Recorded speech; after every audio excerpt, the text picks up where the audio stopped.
வெற்றி நடைபோடும் தமிழகம் என்று பத்திரிகைகளில் கோடிக்கணக்கில் செலவுகள் செய்து முதல் பக்கத்தில் விளம்பரம் செய்வதாக கனிமொழி எம்பி குற்றச்சாட்டு தெரிவித்துள்ளார். விடியலை நோக்கி ஸ்டாலின் குரல் என்ற தலைப்பில் திமுக நாடாளுமன்ற உறுப்பினர் கனிமொழி தேர்தல் பிரச்சார பயணமாக மதுரையில் பல்வேறு பகுதிகளில் பிரச்சாரம் மேற்கொள்கிறார். இந்த நிலையில் மதுரை ஜெய்ஹிந்த்புரம் பகுதியில் உள்ள தனியார் மண்டபத்தில் அனைத்து சமுதாய சங்க நிர்வாகிகளோடு ஆலோசனை கூட்டம் நடைபெற்று வருகிறது. இந்த கூட்டத்தில் அனைத்து சமுதாய நிர்வாகிகளின் குறைகளை கேட்டறிந்து மனுக்களாக பெற்றார். பின்னர் கூட்டத்தில் பேசிய கனிமொழி, தமிழகத்தில் யாருக்கும் கிடைக்காத அமைச்சராக மதுரை மக்களுக்கு விஞ்ஞானி அமைச்சர் கிடைத்துள்ளார் என்றும், வைகையை தேம்சாக மாறும் என்று கூறி வருகின்ற நிலையில் இன்றைக்கு சாய கழிவுகள் அனைத்தும் கலந்து வருகிறது என்று தெரிவித்தார். அரசு திட்டத்தில் செலவிடும் பணம் எங்கு செல்கிறது என்று தெரியாமல் ஆட்சியை நடத்துகின்றனர் என்றும் தெரிவித்தார். மதுரையில் கலைஞர் ஆட்சியில் பாலங்கள் பல்வேறு திட்டங்கள் செயல்படுத்தப்பட்டதாகவும், ஆனால் தற்போது கோடிக்கணக்கில் வெற்றி நடை போடும் தமிழகம் என்று பத்திரிகைகளில் முதல் பக்கத்தில் விளம்பரம் செய்து வருவதாகவும், வெற்றி விளம்பரம் செய்யும் அதிமுக ஆட்சி மகளிர் சுய உதவி குழு தற்போது எந்த வளர்ச்சியில் இல்லாமல் இருப்பதாகவும், திமுக ஆட்சிக்கு வந்தவுடன் சுய உதவி குழு மீண்டும் சிறப்பாக செயல்படும் என்றும் அனைத்து வழிகளையும் செய்வோம் என்றும் உறுதியளித்துள்ளார். உங்களுக்கு ஒரு பெரிய பெருமை இருக்கு. உங்களுக்கு ஒரு பெரிய விஞ்ஞானி அமைச்சராக எடுத்திருக்காரு. இதுவரைக்கும் யாரும் செய்யாத சாதனைகளை எல்லாம்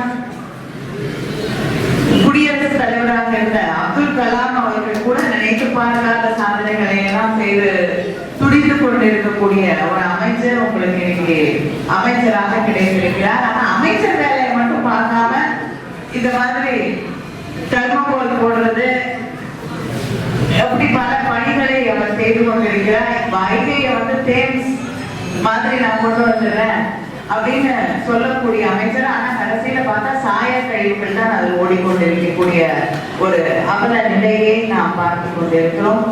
வருத்தப்படுறாரு. நான் அவரை அடிக்கல் நாயகன் என்று அழைக்கிறேன். ஆனா ரொம்ப வருத்தப்படுறாங்க. அடிக்கல் நாயகன் அழைக்கிறோம்னா நான் அதை மட்டும்தான் அவங்க தொடர்ந்து செய்து கொண்டிருக்கிறாங்க. எய்ம்ஸுக்கு அடிக்கல் நாட்டப்பட்டது 2 வருஷத்துக்கு மேல ஆகுது. அதே நேரத்துல ஜம்முல அடிக்கல் நாட்டப்பட்டது.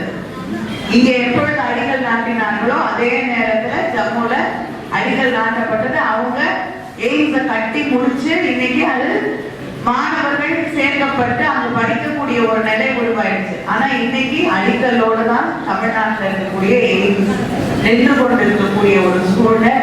அத மத்திய அரசாங்கத்திடம் நான் பாராளுமன்றத்திலே கேள்வியாக எழுப்பிய பொழுது கூட அவர்களிடமும் சரியான பதில் இல்லை. எப்ப துவக்க போறீங்க, எப்ப இங்க அது நடத்தி முடிக்கப்படும் என்றால் எல்லாத்துக்கும் என்னைக்கு முடிக்கப்படும் என்ற தேதி வாரியாக எல்லா எய்ம்ஸுக்கும் அவங்க தேதி கொடுக்குறாங்க.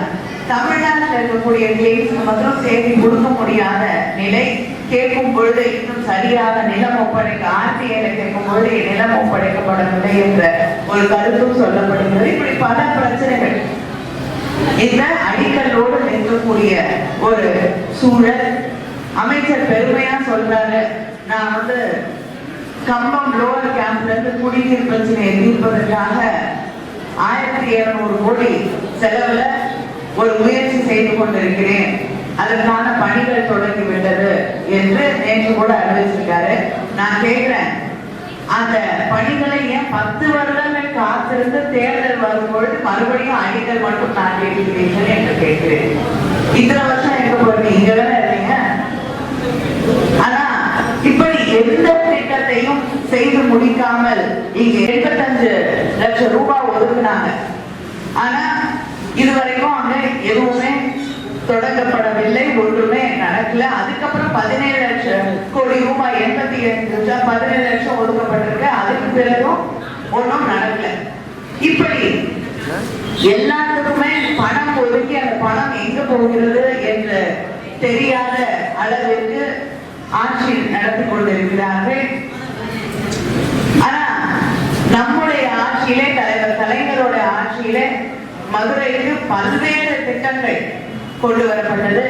விமான நிலையம் தரம் உயர்த்தப்பட்டது. தலைவர் கலைஞருடைய புது பொலிவோடு அது அமைக்கப்பட்டது தலைவர் கலைஞர் அவர்களுடைய ஆட்சி காலத்திலே தான் என்பதை நாம் மறந்துவிட முடியாது. ராமநாதபுரம் கூட்டு குடிநீர் திட்டம், வைகை கூட்டு குடிநீர் திட்டம் என்று தலைவர் கலைஞர் அவர்களுடைய ஆட்சியில பல்வேறு திட்டங்கள் தண்ணீர் பிரச்சனையை தீர்ப்பதற்காக இருக்கட்டும், இல்லை என்றால் இங்க மாட்டுத்தாவணையில ஒரு பேருந்து நிலையத்தை கொண்டு வந்தது தலைவர் கலைஞருடைய ஆட்சியில, மதுரையில ரிங் ரோடு கொண்டு வந்தது தலைவர் கலைஞருடைய ஆட்சியில. இப்படி நாம் அந்த பட்டியலை அடுக்கிக் கொண்டே போக முடியக்கூடிய அளவிற்கு தலைவர் கலைஞர் அவர்களுடைய ஆட்சியில இந்த தொகுதியிலேயே பாலம் கட்டப்பட்டது தலைவர் கலைஞருடைய ஆட்சியில தான்.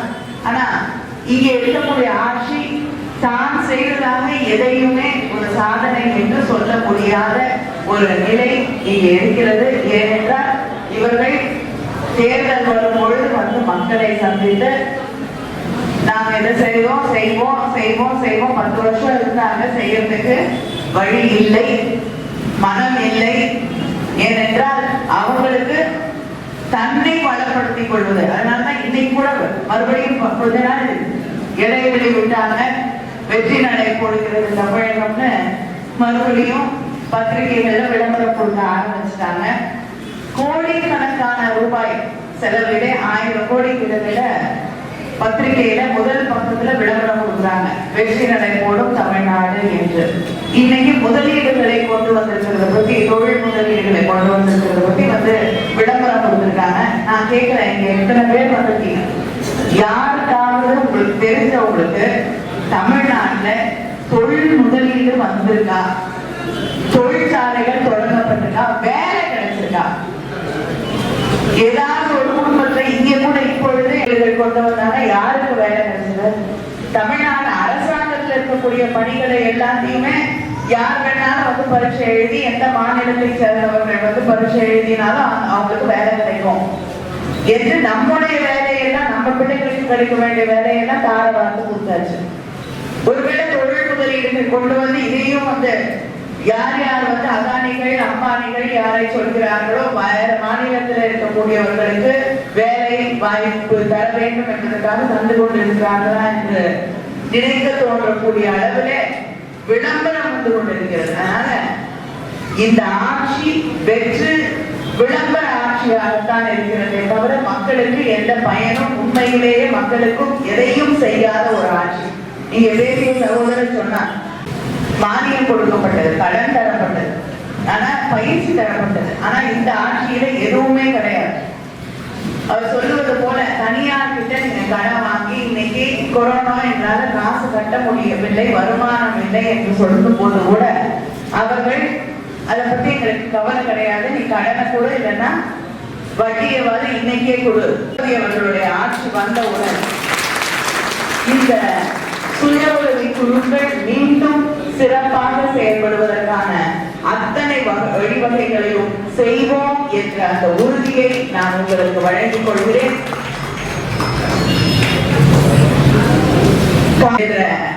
ஒரு கோரிக்கை வைக்கப்பட்டிருக்கிறது. கொண்டு வரப்பட்ட நலவாரியம் இன்று செயல்படாமல் அதை மாற்றி அறிவித்து ஆடு வளர்ப்போர் நலவாரியம் என்று திராவிட முன்னேற்ற கழக ஆட்சியிலே அறிவிக்கப்பட்டது. இன்று மறுபடியும் கேள்விகளை வைத்துக் கொண்டிருக்கிறார்கள். ஆனால் வாரியம் உருவாக்கப்படவில்லை என்ற அந்த கோரிக்கை நிச்சயமாக மறுபடியும் திராவிட முன்னேற்ற கழக ஆட்சியிலே நலவாரியம் அமைத்து தரப்படும். உங்களுடைய நியாயமான கோரிக்கைகள் நிச்சயம் நிறைவேற்றப்படும் என்ற உறுதியை நான் உங்களுக்கு வழங்கிக் கொள்கிறேன்.